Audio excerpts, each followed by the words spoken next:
Perkenalkan, nama saya Christine Santina Masai, NIM 2133 111154. Di sini saya sebagai pemateri kedua dari kelompok 5.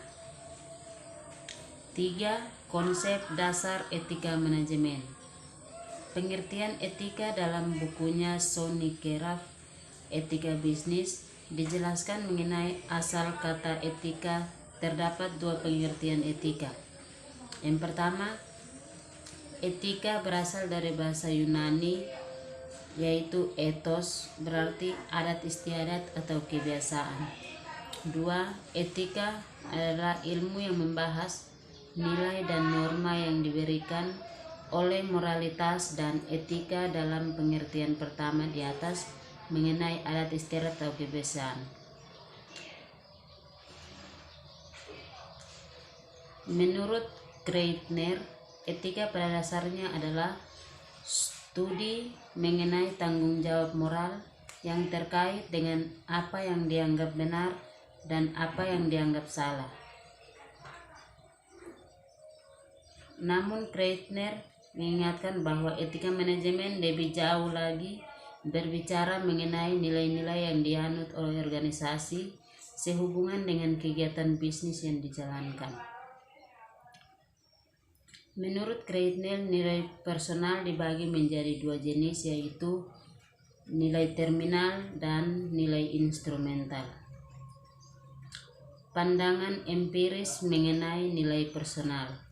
Nilai terminal adalah nilai-nilai yang perlu dimiliki oleh personal adalah kejujuran, tanggung jawab, ambisi, dan independensi. B. Nilai instrumental.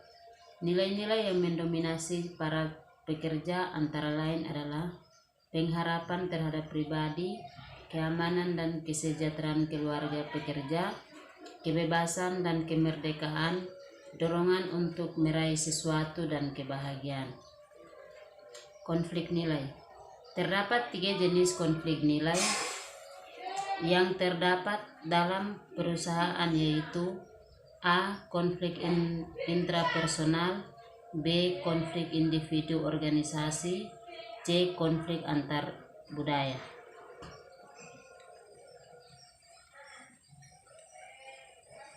Ada 4 kriteria etika untuk menilai suatu etika menurut Griffin, yaitu 1. Dari sisi manfaat atau benefit, 2. Pemenuhan hak-hak atau rights, 3. Prinsip keadilan, 4.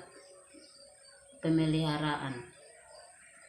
Kelima, mendorong pelaksanaan etika dalam manajemen.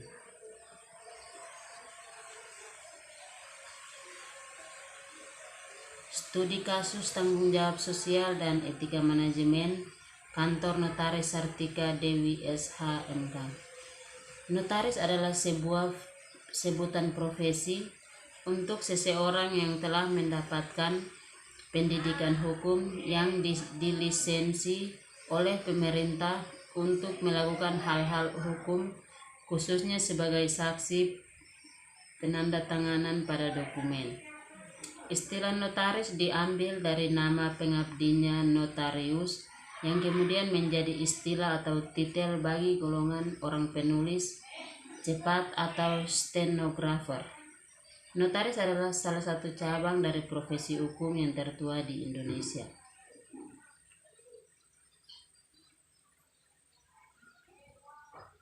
Bab 3. Penutup. A. Kesimpulan. Berdasarkan uraian di atas, dapat kita ambil kesimpulan bahwa tanggung jawab sosial dapat dikatakan sebagai kontribusi terhadap tujuan pembangunan berkelanjutan dengan cara manajemen berdampak kepada seluruh pemangku kepentingannya, antara lain konsumen, karyawan, investor, dan lain sebagainya. Tanggung jawab dari organisasi harus membawa ke arah perbaikan di lingkungan masyarakat organisasi tersebut sebagai konsekuensi logis keberadaannya dalam lingkungan tersebut. Konsep dasar etika manajemen lebih berbicara mengenai nilai-nilai yang dianut oleh organisasi sehubungan dengan bisnis yang dijalani organisasi tersebut. Etika manajemen dapat diukur melalui 4 cara, yaitu dari segi benefit atau manfaat, pemenuhan hak-hak dari pemangku organisasi tersebut, prinsip keadilan dan pemeliharaan organisasi yang bersangkutan. Mendorong etika dalam manajemen dapat diperlakukan diantaranya pelatihan etika agar pembiasaan pada pelaku organisasi harus memiliki standar aturan etika di suatu perusahaan untuk keterlibatan masyarakat dalam mengontrol etika itu sendiri. Tanggung jawab sosial perusahaan serta etika manajemen adalah dua hal yang berbeda namun saling berhubungan. Perbedaannya tak hanya terdapat pada kata, melainkan juga pada makna. Namun keduanya sangat berhubungan erat dan merupakan pedoman bagi suatu perusahaan untuk perkembangannya. B. Saran.